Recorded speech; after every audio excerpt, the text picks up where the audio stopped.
상당히 의미 있는 부분입니다. 전기차 하게 되면은 미래 이 모빌리티 수단 중에서 무공해차 중에서 두 가지 모델의 대표 모델이 전기차라고 볼 수가 있죠. 전기차, 수전기차라고 볼 수가 있습니다. 수전기차는 시간이 좀 더 많이 걸린다 이렇게 보고 있는데, 그러다 보니까 대선 주자들이 최근에 전기차 관련 공약들을 몇 가지 쏟아내고 있습니다. 현실에 맞는 것도 있고 맞지 않는 것도 있다고 보고 있어요. 예를 들어서 어떤 대선 주자들은 전기차 이 충전 요금을 임기 내 5년 동안에 동결시키겠다. 이거 마음대로 되는 거 아니거든요. 이 전기 비용이 지금까지 탈원전시킨 상태에서는 전기비 올라가는데, 또 전기차가 누적 대수가 올해만 해도 50만 대거든요. 내년에 한 80만 대 될 겁니다. 내후년에 1-200만 대 늘어나면은 5년 동안에 전기차 충전 비용을 동결시킨다. 불가능한 얘기입니다. 현실하고 안 맞는 부분들이 많다 이렇게도 볼 수가 있고요. 그래서 좀 현실화된 정책이 좀 필요하다고 분명히 강조할 수가 있어요. 특히 전기차에 대한 부분들은 충전에 대한 인프라 구축을 상당히 많이 강조를 하고 있습니다. 특히 이제 예를 들어서 뭐 어떤 대선 주자들은 주차장에다가 20%를 충전기를 설치하게끔 하겠다. 작년에 기존 아파트는 2%, 새로운 아파트는 5% 정도를 잡아놨었는데, 이거를 4배 정도 확대하겠다는 정책도 지금 나오고 있습니다. 또 예를 들어서 실제로 충전 인프라를 확대한다든지 전기차 보급을 예를 들어서 2030년까지 뭐 2025년까지 뭐 1000만 대 이렇게까지 지금 나오고 있죠. 상당히 좀 공격적인 부분들인데 현실에 맞지 않는 부분도 많아요. 또 어떤 대선 주자들은 전기차 보조금을 더 늘리겠다 이렇게 얘기하고 있거든요.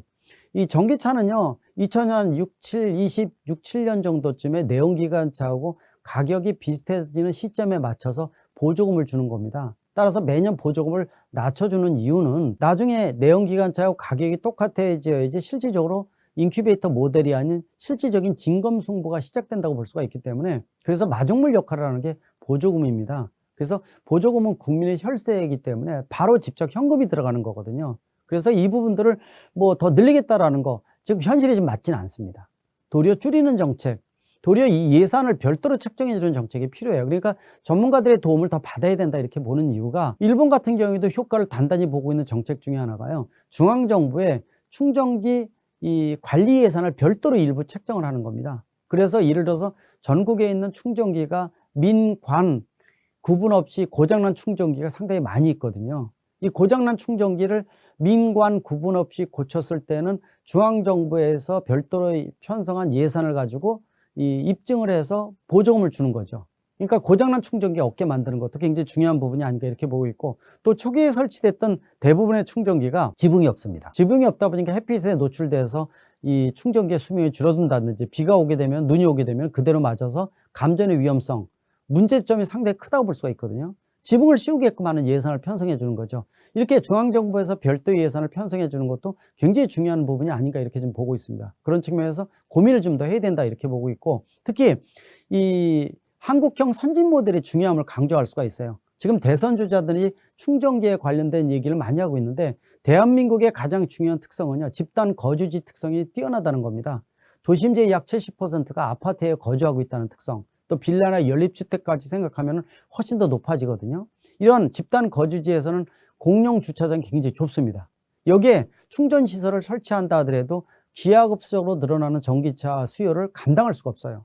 그렇다면은 뭐 스마트 그리드가 가능한 과금형 콘센트를 설치한다든지, 이런 걸 통해서 어떤 데 주차하더라도 저녁 때 심야형 완속 충전을 할 수 있게끔 만들어주는 게 굉장히 중요합니다. 심야형 완속 충전이라는 것은 이 심야 전기를 쓰게 되면 충전 전기 비용이 가장 저렴하고, 또 완속 충전을 해주게 되면 배터리 수명을 늘릴 수가 있어요. 굉장히 중요한 부분이거든요. 그래서 전기차는 저녁 때 와서 꽂아놓고 아침에 빼가는 것이 가장 바람직합니다.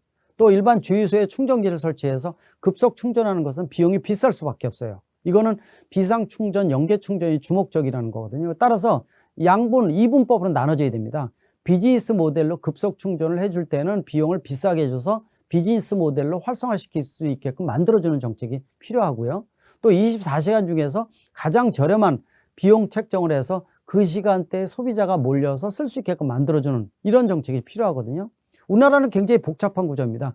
누진세라는 게 있어서 이 전기 비용 책정하는 게 굉장히 복잡한 구조를 갖고 있는데, 이웃 일본이나 중국은 누진세가 아예 없어요. 대신 일본 같은 경우에는 24시간을 세부적으로 쪼개가지고 잉여 전력이 남아있거나 이런 시간대는 가장 저렴하게 만들어서 비쌀 때하고 쌀 때의 이 전기 충전 비용이 10배 차이가 나게 만들어주는 거죠. 이런 것들은 우리가 좀 신경을 써야 되는 부분들이거든요. 따라서 한국형 선진 모델 관련 충전 인프라 시스템을 구축해 주는 거. 또 여러 가지 더 추가로 한 가지 더 말씀을 드리면은요. 예를 들어서 지금 충전기 설치된 주관이 뭐 환경공단도 있고 한국전력도 있습니다. 또 민간 컨소시엄도 구성되어 있거든요. 이렇게 여러 개로 나눠져 있다 보니까 충전을 하려면 소비자들이 카드를 여러 장 가지고 있어야 돼요. 이거 굉장히 불편하거든요. 지금 대한민국이 잘 되는 것 중에 하나가 하나의 교통카드 가지고 모든 걸 다 쓸 수 있지 않습니까? 이 충전기도 그렇게 만들어줘야 돼요. 하나를 카드를 가지고 민관 구분 없이 편하게 쓸 수 있는 원스톱 서비스가 굉장히 중요하겠죠. 이런 것들도 필요하고 또 전 세계에서 내비게이션 시스템이 대한민국이 가장 잘 만드는 구조를 갖고 있어요. 이 영상 블랙박스와 더불어서 내비게이션 시스템 좋거든요. 이거 여기다가 다 넣어서 나에게 맞는 충전 시설이 내비게이션을 보고 찾아갈 수 있게끔 만들어주는 거죠. 특히 큰 길가에 없고 이면 골목에 많이 있는 게 충전기이기 때문에 겉으로 봐서 눈으로 봐서는 어디인지 전혀 알 수가 없습니다. 이런 것들은 내비게이션 시스템에다가 구현을 해서 뭐 누가 쓰고 있으면 노란색, 고장나면 빨간색, 쓸 수 있으면 초록색을 표현해서 내가 편하게 찾아갈 수 있는 원스톱 서비스의 시스템을 만들어주는 거. 이런 것들이 바로 이제 이 국민들이 가려운 데를 긁어주고 전기차를 긍정적으로 보는 시각을 확대할 수 있는 굉장히 중요한 정책이라고 볼 수가 있습니다. 이런 부분들이 대선 주자들이 좀 더 세밀하게 국민들에게 와닿는 정책이 필요하다고 보고 있습니다.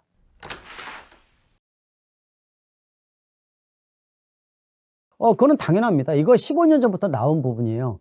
역대 정권이 들었을 때마다 자동차세를 개편하겠다는 얘기가 굉장히 많았습니다. 이것도 똑같이 반복이라고 볼 수가 있거든요. 이게 이 유명무실하게 전시행정으로 끝나지 말아야 된다는 겁니다. 저도 이 부분에 대해서는 개선의 필요성을 예전부터 굉장히 많이 강조했어요. 칼럼이나 방송 등에서도 엄청나게 많이 얘기했었습니다. 왜냐하면 시대에 안 맞는 정책을 그대로 쓰고 있다는 겁니다. 자동차세의 가장 근본적인 문제는요. 몇십 년 전에 사치품으로 간주를 해서 부가세라든지 세금을 매겼다는 겁니다. 지금 자동차는요, 생활 필수품입니다. 아직도 사치품으로 간주를 해서 세금을 매기고 있다는 거, 그리고 자동차 관련된 세금이 열 몇 가지가 있거든요. 이게 국세나 지방세까지 연결돼 있다 보니까 굉장히 복잡한 구조를 갖고 있어요. 국가적인 입장에서 보면은요, 국민들한테 세금을 걷어내기 굉장히 편한 것 중에 하나가 자동차 관련 세금이고, 또 담배, 술, 여기에 주세라든지 담배세, 여기에 집어넣는 것이 가장 편한 정책이라고 얘기를 하고 있거든요. 다시 말하면은 정부가 국민을 대상으로 해서 세수 확보할 때 가장 좋은 정책이 이런 정책인데, 또 손을 보려면 가장 복잡한 정책이 자동차 관련 세금입니다. 그러니까 복잡하니까 일은 안 하고 또 걷어들이기는 좋으니까 계속 안 하고 질질 끈다, 이렇게 보고 있거든요. 이번에도 공약사항으로 이런 내용이 나오고 있는데요. 당연히 해야 됩니다. 뭐 아시겠지만은 지금 현재 내연기관차가 전기차로 급격하게 변화하는 시점이어서 연비 개념이 아니라 전비 개념으로 좀 바뀌고 있거든요. 또 언제까지 100이란 기준으로 세금을 매기겠습니까? 예를 들어서 1000cc일 때는 뭐 cc당 80원이라든지 또 1500cc, 2000cc 이런 식으로 해서 cc당 매기는 세금이 틀려지고 있거든요. 이것도 앞뒤가 안 맞는 정책인 게 이미 10여 년 전부터 엔진 다운사이징 기술이 개발됐습니다. 배기량은 적으면서 터보 차저를 얹어서 훨씬 더 출력을 많이 내는 기술이 많이 들어가 있거든요. 앞으로 자동차세의 개편은 이 환경에 대한 부분들을 부담을 한다든지 또 운행세를 별도로 잘라서 만드는 방법도 하나의 방법이라 볼 수가 있고요. 또 배기량 기준이 아니라 가격 기준으로 만드는 것도 굉장히 중요합니다. 이 출고가 기준으로 해서 가격에 대비해서 가격을 책정해 주는 것도 굉장히 중요한 부분이죠. 그러면 자동차 제작사들이 가격을 낮추기 위해서 노력을 하겠죠. 가격이 낮은 만큼 세금도 줄어든다. 또 환경에 대한 것들도 부과시킬 수가 있고, 전기차로 전환되면서 지금 배기량 기준이라는 거는 내연기관차지 전기차에서 배기량이 어디 있습니까? 말이 안 되는 정책이거든요. 그래서 이런 부분들을 미래지향적으로 접근하는 거 굉장히 중요하다고 보고 있습니다. 물론 자동차 관련 세금이 10여 가지고 또 중앙정부라든지 지방자치제 단체에 연결되어 있는 이런 것들이 많다 보니까 관련 끼치는 영향이 자동차세가 굉장히 큽니다. 심지어는 뭐 재산에 관련된 부분들이 자동차 관련해서도 포함이 돼 있을 정도거든요. 그만큼 복잡하다 보니까 손을 안 대는데, 정부가 들었으면은 2년, 3년이 걸리더라도 미래지향적으로 자동차세를 일단 사치품에서 빼내서 제대로 된 그림을 그려주는 거 맞는다고 보고 있죠. 역대 정권 들었을 때마다 자동차세 개편하겠다는 얘기 이제 그만 썼으면 하는 생각이 들고, 요번에도 또 역시 썼습니다. 그러나 이제부터는 실제로 이행하는 게 중요하고 객관성, 타당성, 합리성을 부과시키는 것이 가장 중요한 시점이 아닌가 말씀드릴 수가 있습니다.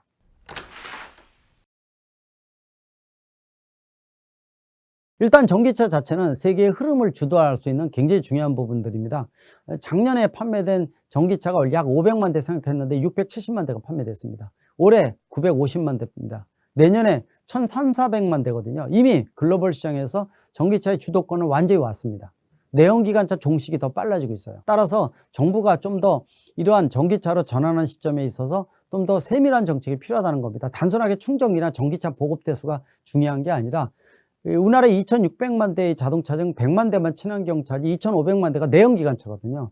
내연기관차에 대한 부분들을 어떻게 관리해서 자연스럽게 넘어갈 것인지에 대한 정책이 굉장히 중요합니다. 따라서 특히 이 탄소 제로 정책, 국제 환경 기준이 강화되고 있으니까 기존의 내연기관차를 어떻게 하면은 배출가스를 줄여주는 정책을 국민들한테 심어주고 관련 정책을 만들어줄 것인가에 대한 정책은 제로라고 볼 수가 있어요. 하나도 안 나오고 있거든요. 또 중간에 모델인 하이브리드 자동차도 굉장히 중요한데 이미 친환경차에서 빼버렸습니다. 혜택이 줄어들고 있습니다. 그러나 현실적으로 소비자가 사는 차 중에서 가장 현실에 맞는 것이 하이브리드 자동차거든요. 제가 전기차 협회장 맡고 있지만 저도 전기차 아직 안 몰고 있습니다. 여러 가지 차라는 거 쉽게 바꿀 수 있는 게 아니에요. 그리고 여러 가지 현실을 봐줘야 되거든요. 물론 전기차의 시대가 와닿다고 말씀드릴 수가 있지만은 좀 더 국민들에게 와닿는 정책, 또 중간에 징검다리 역할을 할 수 있는 이런 정책이 필요하다 이렇게 보고 있어요. 너무 전기차 몇 대, 수소차 몇 대 이런 그림은 전시행정으로 끝나는 거고 실제로 일선에서는 굉장히 미흡하게 움직인다는 것도 알아두면 좋을 것 같습니다. 따라서 미래의 먹거리, 이미 패스트 팔로워가 아니라 퍼스트 무버로서 대한민국이 치고 나가고 있는 게 바로 전기차라고 볼 수가 있어요. 수소전기차 마찬가지입니다. 수소전기차는 승용차보다도 사실 대형차, 수소 트럭이라든지 트램이나 기차, 선박, 또 중장비, 즉 건설기계 쪽이죠. 이런 쪽에 맞는 것이 수소 연료전지 시스템입니다. 좀 더 세밀하게 그림을 그려서 추후에 먹거리를 제대로 자리매김하는 게 좋습니다. 지금까지는 수소전기차에 대한 것들이 거품이 너무 많습니다. 너무 오버하는 게 많거든요. 그리고 초점에 대한 것들도 좀 더 대형 장거리용으로 포인트를 맞춰준다면 훨씬 더 시행착오를 덜 겪지 않을까 이렇게 보고 있습니다. 왜냐하면 촛불이 되지 말라고 제가 얘기를 합니다. 촛불, 제가 말하는 촛불은 자기 몸 태워서 걸음이 되지 말라는 거죠. 비즈니스 모델에서는 한 걸음이 아니라 반 걸음 없음 전략이 중요합니다. 그래서 수소전기차에 대한 것들은 미국과 유럽이 수소차를 못하는 게 아니라 안 한다라는 얘기를 합니다. 이게 무슨 얘기냐? 아직 비즈니스 모델이 되기에는 시간이 좀 더 걸립니다라는 뜻을 가지고 있거든요. 지금 현재는 전기차고요. 수소전기차가 따라올 것으로 보고 있습니다. 물론 궁극의 차는 수소차, 전기차 모두 양분할 것으로 보고 있어요. 지금 내연기관차가 디젤하고 가솔린 나눠져 있는 것과 마찬가지로 이 궁극의 차는 중단거리 무공해 지역은 전기차를 사용할 것이고 장거리 대용량 같은 경우에는 수소전기차가 맞는다고 볼 수가 있거든요.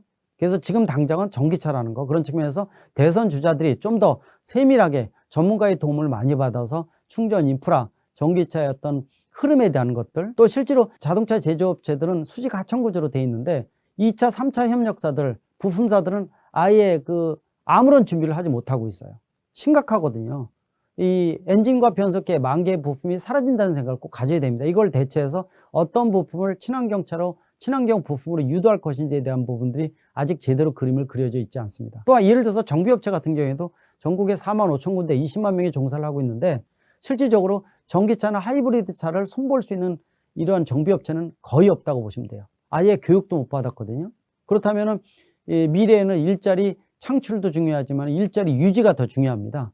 연계성, 이래서 이런 일선에서 느끼는, 피부로 느끼는 문제점, 이것을 해소할 수 있는 부분들이 대선 공약으로 나와서 실제로 이행이 되는 것이 중요하기 때문에 전문가의 도움을 받는 세밀화된 좀 더 현실성 깊은 국민에게 와닿는 정책, 가장 중요하지 않나 강조할 수가 있습니다.